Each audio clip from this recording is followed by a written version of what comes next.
Tentipange revise momwe timapangira derive expression ya torque for an object moving in xy plane. So we're going to use this diagram. So in this diagram we're going to assume kuti tili ndi object yomwe ili apa and tapanga apply force F kuti object yathu izipanga rotate and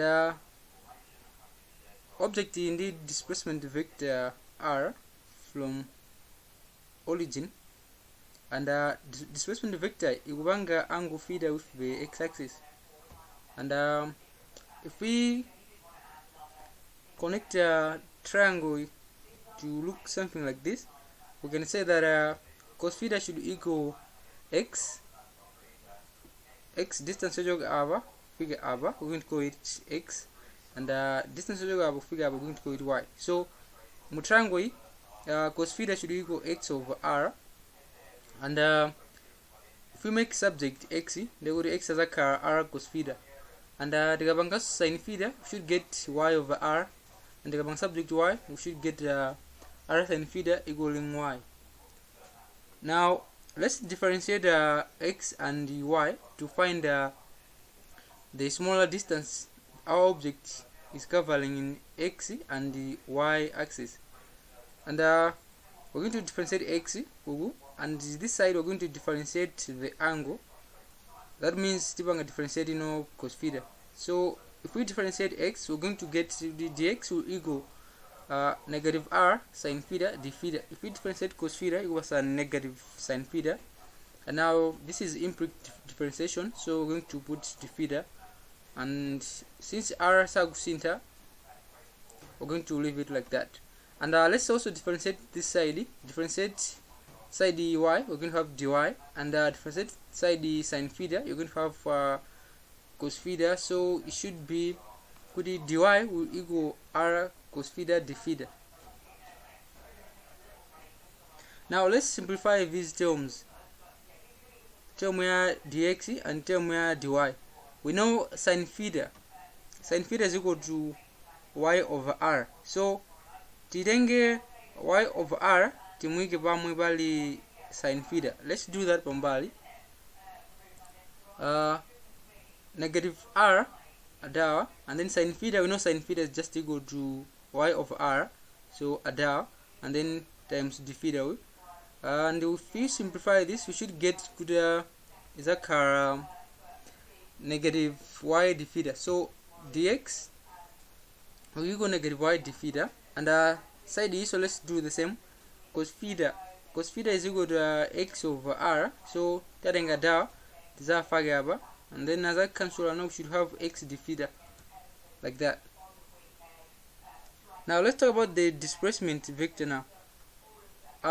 We know the total displacement yomwe chinthu ipanga cover is a somewhere displacement in the x plus the displacement in the y, like this. Now if we differentiate this displacement vector, we should have a smaller displacement vector yomwe object yapanga cover. So differentiate r, we're going to have dr, and now differentiate x, we're going to have dx, and now differentiate y, we're going to have dy, like that. Now the force we're gonna say this force is just the sum of the force in the x direction and in the y direction in terms of my vector, like this. Now we know small work done is equal to force times the smaller displacement of my object that. So we're going to find the smaller work done, and we have our force F, which is equal to this term, and our smaller displacement dr is equal to this term.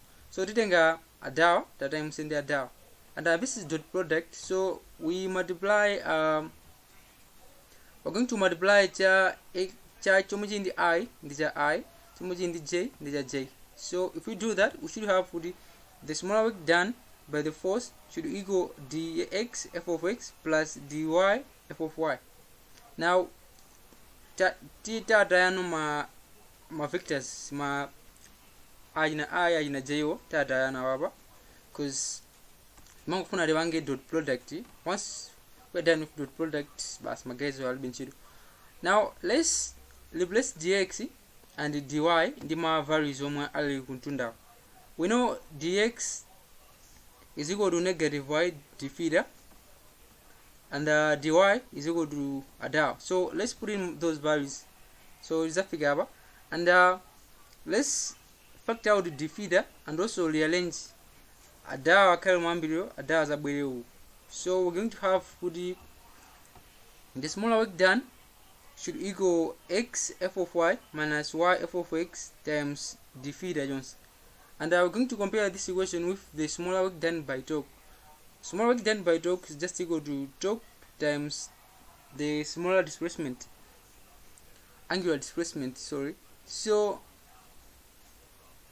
if we compare my equation now, we should conclude with this term right here should equal torque for an object that is rotating in xy plane.